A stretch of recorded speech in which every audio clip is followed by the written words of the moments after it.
I'm Jacob. I'm Yuri. And we're going for a drive.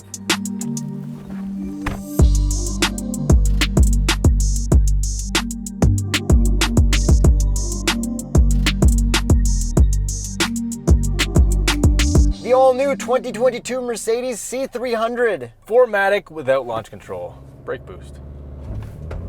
Whoa. Oh, that was a nice surprise.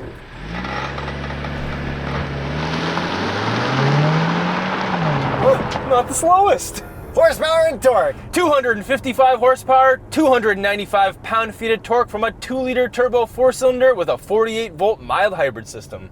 That's better than I thought it would be. Yeah, like obviously those numbers aren't slow, but for a base model Mercedes, you kind of expect it to be a little bit slower, but it launched really well. Hey, but the worst part of the mild hybrid system, hit the brakes for me. Oh, sponge. Now it's tight. Okay. The weirdest feeling brake pedal ever. It's like trying to get it to stop smoothly is like one of those arcade games where you're trying to move it around so that like the marble falls in the hole and not off the edge. Yeah, the brakes are terrible actually. But now let's get to more good stuff. If you like the S-Class, if you like lots of technology in your car and the newest features, this has the newest interior that looks like, I think, the SL and the S-Class. Yeah, so the biggest difference with this one is that they tilted this main screen 6 degrees towards the driver because I am the priority in this vehicle. It looks cool. The tilt is subtle and everything. Yeah, I don't mind it. Yeah, they got rid of the old infotainment with either the touchpad or the rotary to control it.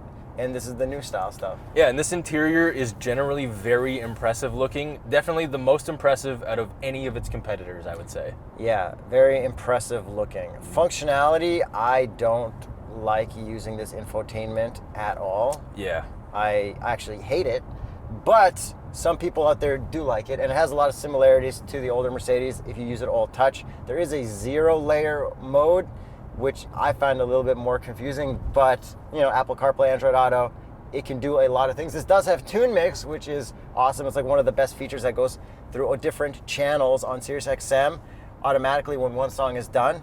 So this, Mazdas and Subarus have that, and if you want to get your own SiriusXM trial, SiriusXM.sayer.com/TheStraightPipes. And as some people that do like this, I actually don't mind this infotainment at all. I got used to it driving the S-Class eventually, and I don't mind it. Like, I can definitely use it. It's not my preference. I still prefer the previous gen Mercedes, but we're never going to get that again, so you got to deal with this now. You know, I have a saying, used cars exist. Yes. And you can find them on tsp.truecar.com, so if you don't like this, you can find it there. You definitely can. So more good stuff about this car. I really like how it drives. This is extremely luxurious. This almost feels and, well, looks like a baby S-Class now. The suspension is amazing considering it's not even adaptive. There's no suspension settings. It's just one suspension in all your drive modes, and it's really soft. Yeah, it is very nice, very quiet, like just smooth sailing. And what would be the Continental recommended tire for a C300? That would be the tires that we're rolling on. The Continental Pro Contact. That would explain the quietness. It honestly would. The tires are really good. Also, check out our videos of the Hot Rod Power Tour when you click the Continental link in the comments below. Yeah, thank you guys for watching those. We had a lot of fun making them. We had a film crew following us around. It was really cool. Let us know what yellow cars we should buy for next year's Hot Rod Power Tour. Yes, as long as they have air conditioning and V8s. And power. Not necessarily V8s. It's got to have V8. No. It's not a hot rod without a V8. Yuri. No, that's not true. Okay, I'm going to send this through Cliche Corner gingerly-ish because it's a little wet outside in Sport Plus. And first thing I notice is how light the steering is. It is insanely light. This is almost S-Class levels of lightness, and wow, it is greasy outside, so I got to be very careful right now. But it is 4MATIC. It is, and this pulls harder than I expected to. I think it's probably because of that actual mild hybrid system. It's actually doing something for once. Like, I can feel it here. But do you like braking hard into Cliche Corner? Just No. throw you off a little. It throws me off a little. If this was a manual transmission and you had to heel toe downshift, Oh my God. it would be the worst. Yeah, you cannot do mild hybrid No. manual transmission. But good thing Mercedes doesn't sell manuals, I guess. I guess. So this is a 9-speed auto. It's okay. If you shift manually, it's kind of slow, but if you just let it do its thing, it's nice and smooth, which is what you'd expect. I kept this thing in eco and comfort the whole time I was driving it. And speaking of some of that speed that I mentioned earlier, this does 0 to 60 in a high 5 seconds, and it actually feels faster than that. Yeah, okay, what if you're in, let's go to... comfort. Comfort and just chill for a bit. Okay. Chill, let's drop another gear. Another gear. It Or won't go down. whatever it wants to do, and... Floor it. Slowed it down, shift, but then it picks up. Yeah.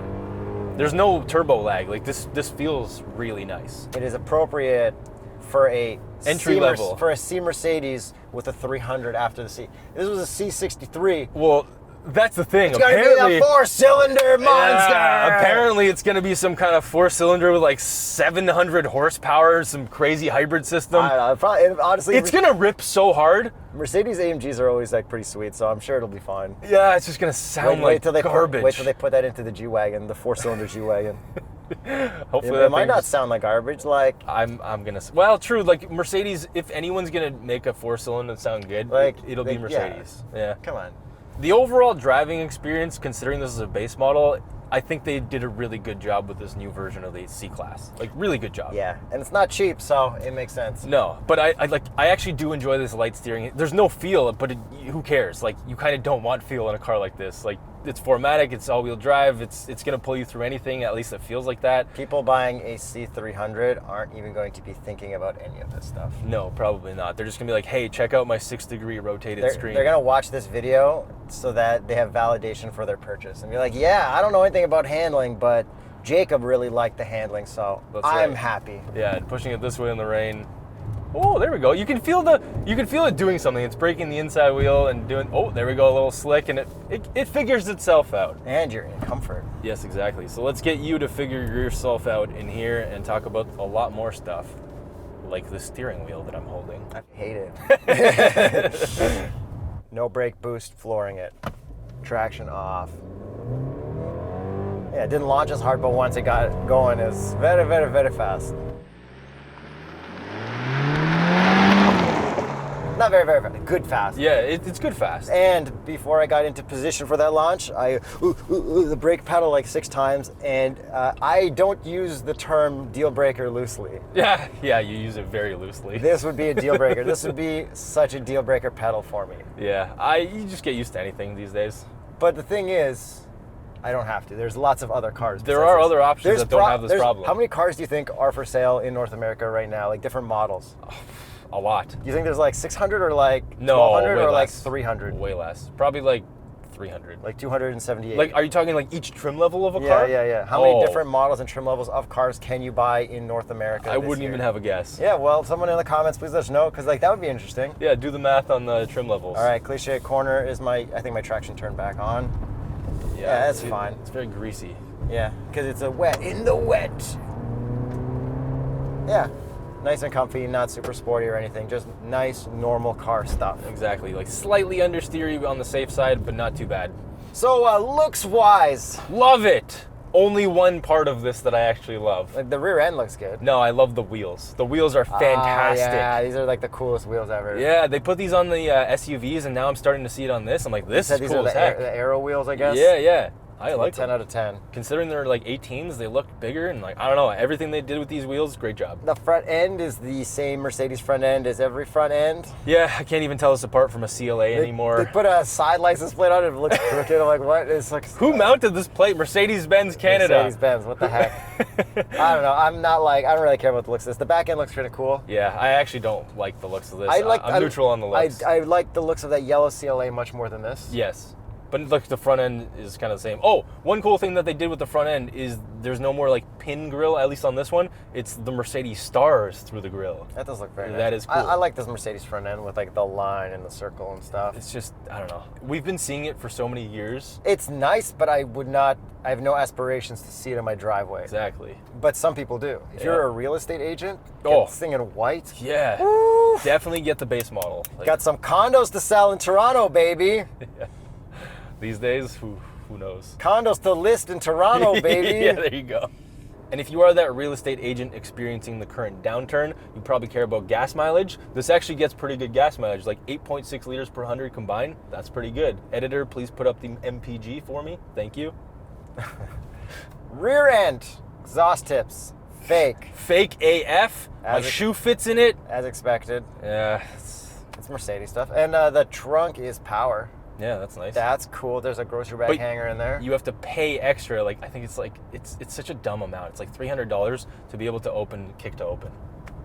It's nickel and diming. That's Mercedes stuff. Yeah. It's like companies like Honda and Acura, like, we can include everything, don't worry, or Kia or something. I don't even know. Well, speaking of, what does this not have? Adaptive cruise, lane keep, none of that. Yeah, but you can option it. Of course you can. But this does have a really good 360 camera, so that's cool, and like you can see all around and stuff. Yep. And I like this interior pattern as well. This is cool. Yeah, and you can see how it's like not perfectly level here to match up with the 6-degree turned screen, so that's fun. And fairly minimal gloss black in here, like really kind of nowhere except on this the seat adjustments. But that's the thing, people buying a C300 like gloss black. Well, they put this nice aluminum texture. I like this. There's a lot of gloss black here and there. Like, there's a good amount of gloss black still for the gloss black enjoyers. It's really just on the steering wheel and the seat controls. And the back seat controls. Which are also seat And then controls. along this, that are all touchy. We got some along the vents. Oh, just on the tops. Yeah, the bezel. Like, and the steering wheel too, by the way, I hate this steering wheel controls. I do not like the capacitive stuff. I always have a hard time getting to the volume at the right point. Yeah, and the dual layers of it, it's not the easiest to use still. We got nice paddles back there that are pretty cool. But the steering wheel looks cool. It does. Looks really cool. How else are you going to get someone to buy a condo if they don't see how cool your steering wheel looks? That's true. And this illuminated, whatever this is called, interior lighting, what do you call that stuff? Ambient lighting? Ambient, thank you. Nice. We got this sunroof that works with the sliding of the finger, so that's very impressive too for real estate agents. Yes. Shout out real estate agents. Yeah. I don't know who else buys this car, right? Somebody's got a real estate. One thing that sucks about this interior are the actual seats, because this looks like some kind of fake leather, like to the degree that it looks like they took the texture off all the plastics and just made it like soft enough to be a seat. It's base model. Yeah. So that's the funny part. Like, we're used to driving all the AMGs and stuff, like even the entry It's level not like AMGs. that bad, and I'm comfy. It's not that bad. It's just funny You to see can it. really crank the lumbar, which is great. But it's like, it's that noticeable. Yeah, but not to everyone. Not We're to spoiled. everyone. We're spoiled. Yeah, just don't drive a Hellcat before sitting in this. 3 people will understand that reference. Yes, thank you. Okay, our cup holder area, it'll fit the cups, but it's tricky to get to because it's right near the edge, so I'm gonna give that a full fail. Visors, Mercedes pass? Should be a pass, yeah. 3, Tight. 2, 1. Full pass. Great job. Nice. And then, when you close up your cup holder area, it all looks nice. We got the armrest that opens up with the double split and lots of room there for whatever you need. But not that much room in the back seats, but more than the previous C-Class, apparently. Enough for me, probably not enough for Jacob. No, I hit my head. So I think that's pretty much everything with the C-Class as far as we're concerned. Yeah, Should we get to the price? we should. It starts at $56,700. Canadian. This one is $60,365. For the interior, the way it looks compared to what you're getting in an S-Class, and the way it looks compared to getting an S-Class, kind of makes sense. It does, but it still sucks that you're still missing a lot of features even at that price that you would probably get from competitors that aren't BMW or Audi. Yeah, but like, do you want to roll up to your real estate listing in an Acura, or do you want to roll up in a Mercedes? You gotta kind of roll up in a Mercedes. I know, or if you roll up in an Acura, you got to be ready to split. It's like, this is the Type S. Yeah, exactly. Look, I'm telling you. It's an A-Spec. You know how many features it has and how safe it is? It's racing pedigree. This has more standard features than your C300. Yeah, but it's not a Mercedes. No, it's not. But look at all the gloss black in here. So would you take this over a comparable BMW or Audi? If I wanted to impress people with this interior, I would 100% say yes. Even with the ride quality, yes. Looks, no. Generally, I think I would actually pick the Audi A4. I guess BMW for the infotainment. I don't really like Audis. Yeah, but the Audi infotainment's also really good. They're just I kind of don't like them. I like the rotary dial, the BMW. Okay. This would have been that gen of BMW that's perfect before Yes. they go to the bad one that they're doing now to match the bad Mercedes infotainment. So let us know what you guys think. This one, Audi, Mercedes, BMW, all the other ones, Lexus, Cadillac. Oh yeah. The CT5 or 4? 5? 4. 4. Because 5 would be E. Yeah. And E would be. But 5 kind of splits the difference. Anyways, Uh, let us know. Cadillac. Yeah, Cadillac was pretty sick. Maybe even a Buick. Don't forget to subscribe. Subscribe and hit the notification bell. Don't miss out on any videos ever again for the rest of your life. Man, we make a lot of videos.